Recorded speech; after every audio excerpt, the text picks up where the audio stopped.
Dzień dobry, moi mili Państwo. Zanim się udam na wysłużone wakacje w hiszpańskie klimaty, posłuchajcie ciszy przed burzą. Pięknie.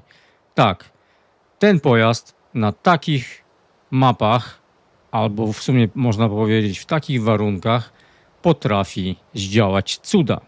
Ja nazywam się Hincul i dzisiaj Wam pokażę 3 najbardziej niebezpieczne TD-ki 8 tieru. I wcale to nie będzie miękka gra, a będzie to twarda gra na dziesiątkach. Każda jedna maszyna będzie musiała zaprezentować swój potencjał z losowaniem do dziesiątek. Doskonale wiecie, grając z 8, z dziesiątkami przy dzisiejszych losowaniach naprawdę jest bardzo ciężko. Tutaj połowa to jest 10 tier, ale mamy świetną maszynę, mamy kapitalne warunki w postaci świetnej mapy, jedna chyba z moich ulubionych map. Wargaming nie potrafi robić map na dzisiejsze warunki, na dzisiejsze pojazdy. Te mapy, które dodaje, one nie mają tego coś, co kiedyś mapy dodawane do gry World of Tanks. Ale pomijając już mapy, pomijając Wargaming, skupmy się na maszynie. Zaprezentuję Wam 3 bardzo niebezpieczne niszczarki, które zostały dodane chyba w tym roku. No 2 to na pewno, nie pamiętam czy Grom był dodany w tym roku czy w tamtym, ale chyba w tym, o ile dobrze pamiętam. Nieważne. 3 maszyny, które zostały dodane niedawno i które stanowią niesamowite zagrożenie dla 8 tierów, a już nie powiem również, że dziesiątki potrafią się zdziwić. Pierwsza z nich jest to SFAC 105. Francuska bagieta, podwójna bagieta, czyli podwójne działo, kapitalne działo. Tutaj mamy i świetną penetrację i bardzo dobre uszkodzenia. Z jednego działa potrafimy zadać 390 uszkodzeń. Penetracja 270 na podstawie, a na pociskach tych premium mamy 320. Ja nie używam tych pocisków premium. A dlaczego? Dlatego, że są dużo wolniejsze i są to pociski hit. Owszem, mam ich chyba 3 sztuki. W razie jakiś jakby wyjechał grubszy zwierz, to wtedy po prostu się posiłkuje. Ale tu grając tą premką, bo jest to czołg premium, niszczyciel czołgów premium, używamy pocisków standardowych i ten TD naprawdę bardzo dobrze zarabia. Nie jest łatwa rozgrywka, dlatego że jest to miękka maszyna. Musimy wyszukiwać, proszę, tak się ukaże 10 tiery. Musimy wyszukiwać odpowiednie miejscówki dla tego pojazdu. Najlepiej, gdyby nas nikt nie wyświecił. Dobra, no już chciałem poczekać, żeby go w razie czego skończyć, ale właśnie dostałem spota i musimy bardzo uważać. Tutaj widzę, jest ze mną w bitwie pan Marcin. Pozdrawiam Marcina. Dobra, nie mamy już jednej dziesiątki ciężkiej z przeciwnej drużyny. Dodatkowo, słuchajcie, tego TD-ka każdy z Was mógł mieć za darmo. No, musiał oczywiście oddać trochę swojego czasu, żeby zdobywać flagi, ale Wargaming pozwolił nam na zdobycie tego niszczyciela. Pięknie. Uwielbiam, naprawdę uwielbiam tą podwójną penetrację. Tutaj proszę sobie nie kojarzyć nie wiadomo z czym, tak? Rozmawiamy tutaj o grze. Ale Wargaming pozwolił nam ten pojazd zdobyć i to było naprawdę z ich strony bardzo dobre posunięcie. Mamy grilla. Czekajcie, zaraz poczuję i grill. Dobrze, weszły 2 pociski. Marcin trochę za bardzo się rozpędził do przodu. No tą niszczarką musimy jednak grać tak, aby trzymać, można powiedzieć, drugą linię. No bo mimo wszystko on ma w miarę dobre maskowanie, ale nie tak dobre jak niektóre TD-ki, które mamy w grze, na przykład Panzerjäger. Dlaczego te niszczarki są tak niebezpieczne? Ano dlatego, że jesteśmy w stanie zadać te ponad 700 uszkodzeń. Dla 10 tierów, już nie wspomnę o 8, jest to naprawdę bardzo groźne. A dla 8 można powiedzieć, dewastujące. O, jest, czekajcie, aj. Udało mu się. No, Marcin zginął, za bardzo się tam pośpieszył. Tutaj była Saszka, gdzie też jest to bardzo groźna maszyna, ale Su-130 PM nie jest tak groźna jak te maszyny, które wam dzisiaj przedstawię. Ma bardzo dobre maskowanie, trzeba powiedzieć. Działo takie trochę kapryśne. No, szczerze powiem, grając chyba francuską tą maszynką, powiem wam, że ona wypada najlepiej, jeżeli chodzi o celność działa i penetrację i tak dalej. Bardzo szybkie pociski. Tutaj pojazd jeździ 55 km na godzinę. Fajne opuszczanie działa, minus 8 stopni. Owszem, nie mamy pełnego obrotu wieży, bo wychyły tutaj są, o ile dobrze pamiętam, około 70 lewa, 70 stopni prawa strona. Coś koło tego. Dobra, tutaj mamy piękne miękiszony. No i zobaczcie, tylko i wyłącznie używam, a nie, więcej mam hitów, mam 11. Tutaj tylko i wyłącznie używam pocisków podstawowych, one spokojnie nam wystarczą, a szczególnie na te deki, które tutaj są. Nice. Dobra, tutaj mamy ciężara i co zostało? Obiekt 430U. Jest jeszcze niszczarka na resztkach. Gdzie jest ten obiekt? Wydaje mi się, że on tam stoi na górze. To by był skandal. Dziesiątka, która tam kampi, to by był skandal. I tak jest, stoi tam, zobaczcie na kolesia. Wejdzie? Weszło. 819. No to jest naprawdę dewastacja dla dziesiątki również. Coś pięknego, naprawdę coś pięknego. I dlatego uważam, że ten Tedek w tym roku on został wydany. Jest najgroźniejszą maszyną i bardzo dobrą maszyną. Świetną, bym powiedział. Ciężko będzie pobić Wargamingowi ten pojazd.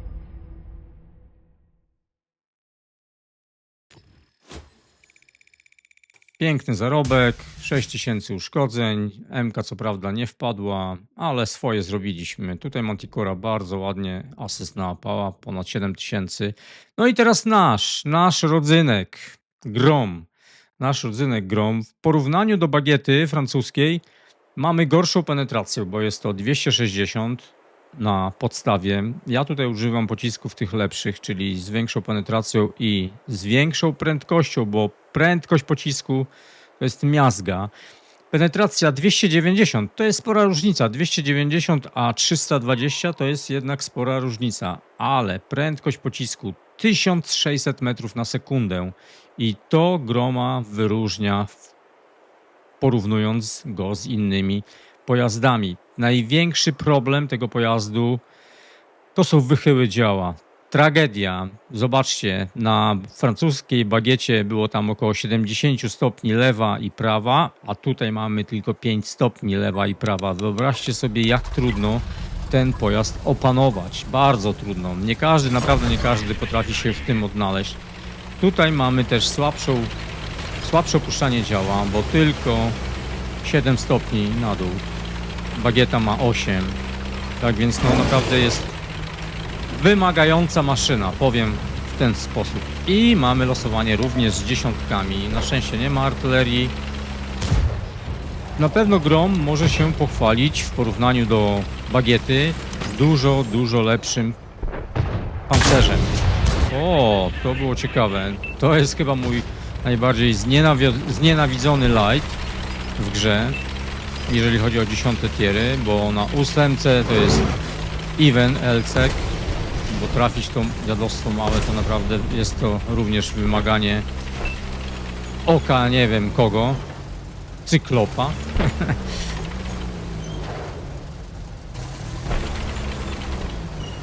Ale mam nadzieję, że ten light zaraz tam zejdzie. Tak spoglądam na minimapę, w miarę dobrze nasza załoga się, znaczy załoga, nasz sojusznik się rozjeżdża. Widzę, przeciwnik przejął. A, dostał, przejął górkę, ale to nic. No i właśnie to, co powiedziałem, pancerz zadziałał. Dodatkowo, słuchajcie, uszkodzenia 700 na strzał, również dla dziesiątki jest to bolesne. Powiedzmy sobie w ten sposób. Jest to naprawdę bolesne, a już nie wspomnę o ósemkach. Zasięg spota mamy 300, tylko 50 metrów. W porównaniu do francuskiej bagiety ona posiada 360 metrów. Prędkość maksymalna 40 km na godzinę, tak więc o 15 mniej niż bagieta. Ten pojazd zdecydowanie różni się, porównując go z wersją PC-tową. Tutaj mamy takie same uszkodzenia, czy to stoimy do przeciwnika 100 metrów, czy 500 metrów, to nie ma znaczenia.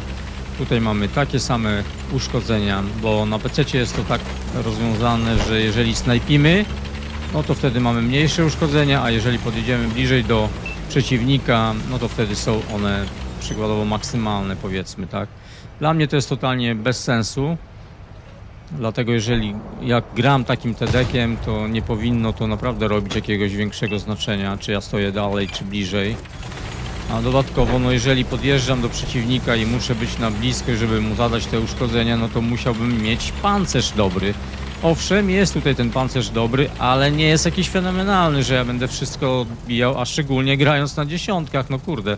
Gram na dziesiątkach i co? I muszę podjechać pod jakąś dziesiątkę, żeby mu zadać maksymalne uszkodzenia. O ile to się tyczy również właśnie ósemki ich. Ale wydaje mi się, że tak. No jeszcze jest jednak sporo tych dziesiątych tierów. Są jeszcze dwa lighty. Jeden ciągle jest na górce i jeden jest tutaj przede mną. Tak więc troszeczkę się boję. Nie są tu, słuchajcie, na razie wyniki jakieś fenomenalne, bo tylko 700 uszkodzeń, ale to dopiero się zacznie. To dopiero się zacznie.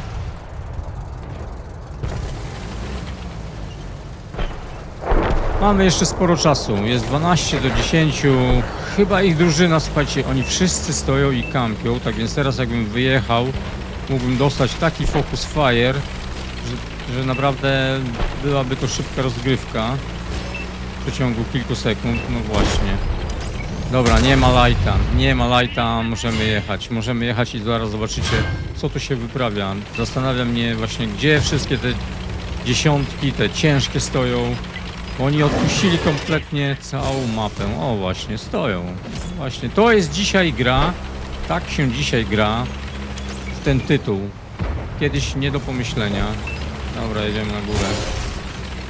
A dzisiaj tak to wygląda. Wyobraźcie sobie, gramy dziesiątką, jedziemy do przodu, jedziemy sami, a cała drużyna stoi z tyłu i nic kompletnie nam nie pomagają. To jest naprawdę żałosne. Ja nie wiem, Wargaming powinien wprowadzić coś takiego, że jeżeli kurde chłop stoi czołgiem ciężkim dłużej niż 2 minuty w danym obszarze, a nie porusza się gdzieś tam poza na przykład 5 metrów do przodu czy do tyłu, powinni mu, kurczę, ja nie wiem, spadać HP, czy no nie wiem, coś powinno się zadziać, bo to jest, słuchajcie, frustrujące, bardzo frustrujące. Na przykład stoi taki typ czołgiem ciężkim, przykładowo minutę i już tam w tym obszarze, przykładowo w jakimś okręgu 5 metrów, jak stoi dalej, to zaczyna mu spadać HP. Musi po prostu gdzieś przejechać dalej, zmienić pozycję. Może by się, kurczę, tym oni zasugerowali, żeby pojechać do przodu, może coś zrobić. Tak jak wczoraj grałem na live'ie z Krzyśkiem, gdzie też, no, trochę dziwnie to zabrzmiało, żeby wyjechać, a później powiedzieć, że no, bo bałem się, że mnie zniszczą, a drużyna przeciwna i tak miała przewagę, i tak była gra już można powiedzieć przegrana. No to nic nam nie stało na przeszkodzie, żeby wyjechać i stracić parę HP, ale coś jeszcze więcej zrobić, a nie czekać, aż wyjedzie przeciwnik i nas zniszczy. Czasami po prostu nie bójcie się, wjeżdżajcie. Owszem, jeżeli gramy miękkiszonem jakimś, no to jest zrozumiałe, że musimy jednak bardzo uważać na pancerz, ale jak gramy takim czołgiem ciężkim, no to jest karygodne, słuchajcie, to jest karygodne. Albo taka E3. Pięknie, Grom pięknie potrafi też ukarać. Coś pięknego.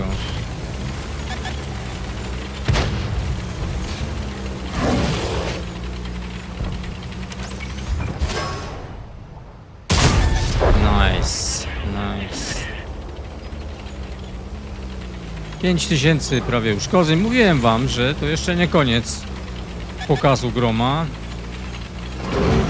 Wydaje mi się, że Grom ma troszeczkę lepsze maskowanie od bagiety.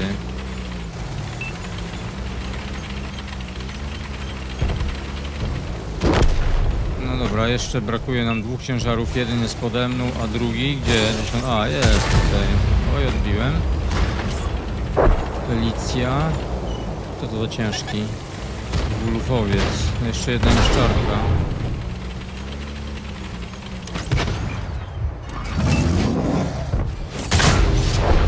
Nice. Burzaki tutaj również pięknie działają. Mamy 80 mm penetracji na pocisku burzącym, a uszkodzenia 890, słuchajcie.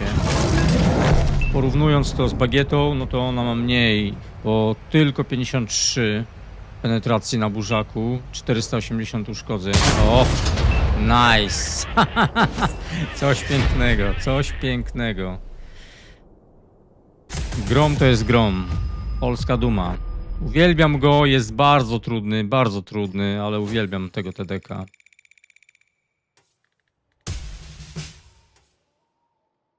No i trzeci TDK, który został dodany w tym roku i powiem wam, że byłem na początku bardzo sceptyczny do tego TDK, ale po pewnych modyfikacjach, pewnych zmianach kapitalnie mi się tym pojazdem gra.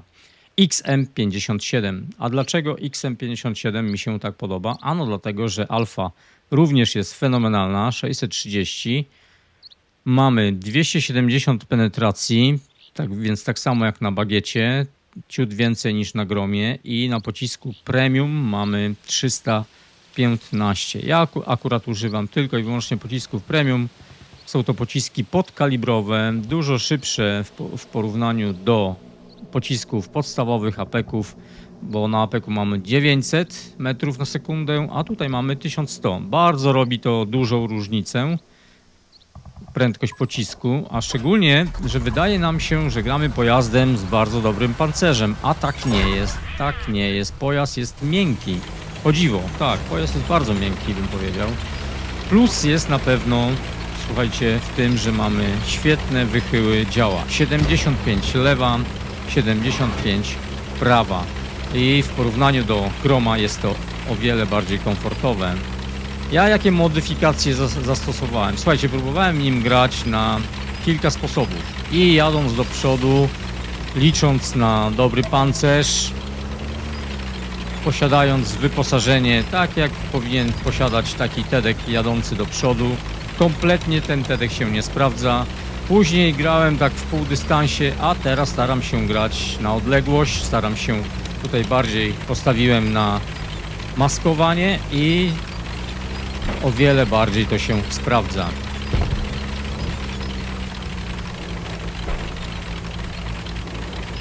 To nie jest T4, to nie jest T3, gdzie no tam pancerz, no nie oszukujmy się, dzisiaj żaden pancerz nie stanowi wyzwania, ale mimo wszystko te pojazdy potrafię odbić. Tutaj ta 8, no wydaje mi się, że nawet Grom ma dużo lepszy pancerz. On wygląda taki masywny, ale uwierzcie mi, że jest mięciutki.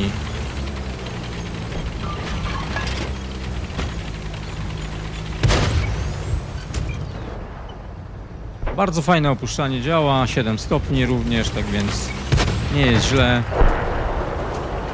Zasięg spota mamy 370 metrów, więc najlepiej, jeżeli chodzi o te TDK-i, które wam przedstawiam.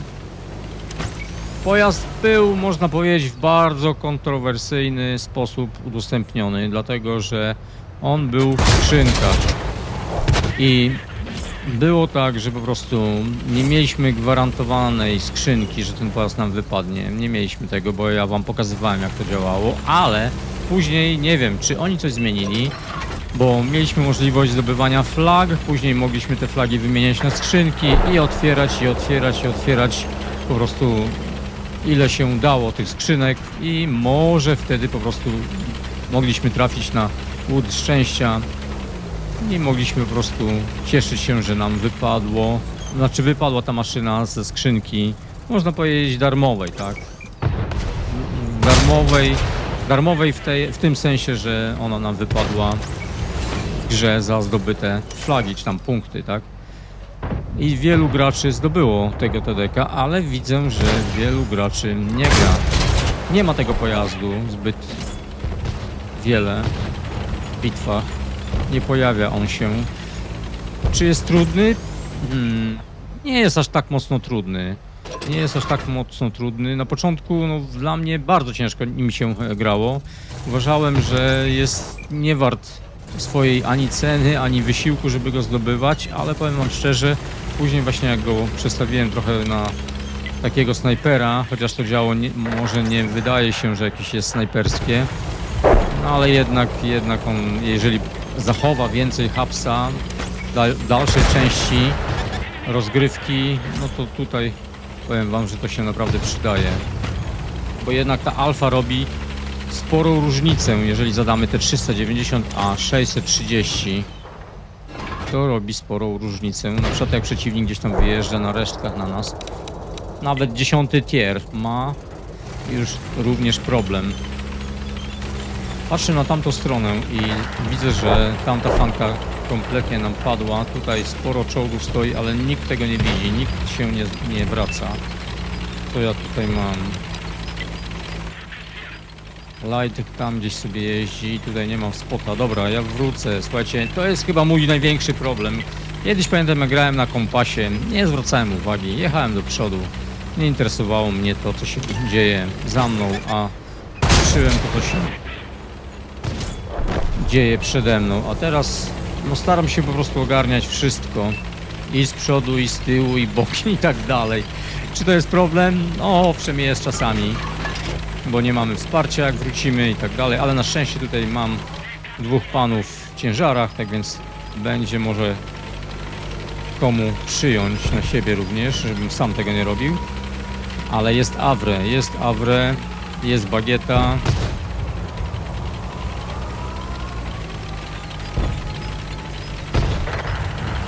Tak więc mówiąc o tych trzech TDK-ach, powiem wam, że są to bardzo groźne maszyny, musicie uważać, nawet grając 10 tierami.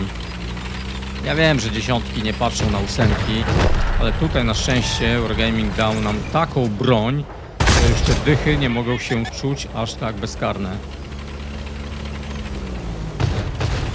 Jakbym miał tak wybierać, słuchajcie, na 8 tierze 3 najlepsze TDK-i, na pewno jeszcze byłoby kilka maszyn, które by musiały tutaj brać udział w tym, bo mamy naprawdę bardzo dużo świetnych TDK-ów. Nie sposób nie wspomnieć o Panzerjägerze, o Saszce, o której już mówiliśmy, Charioteer. No jest tych maszyn bardzo dużo, naprawdę jest bardzo dużo. I to niekoniecznie wszystkie muszą być premkowe. Są też maszyny drzewkowe bardzo fajne.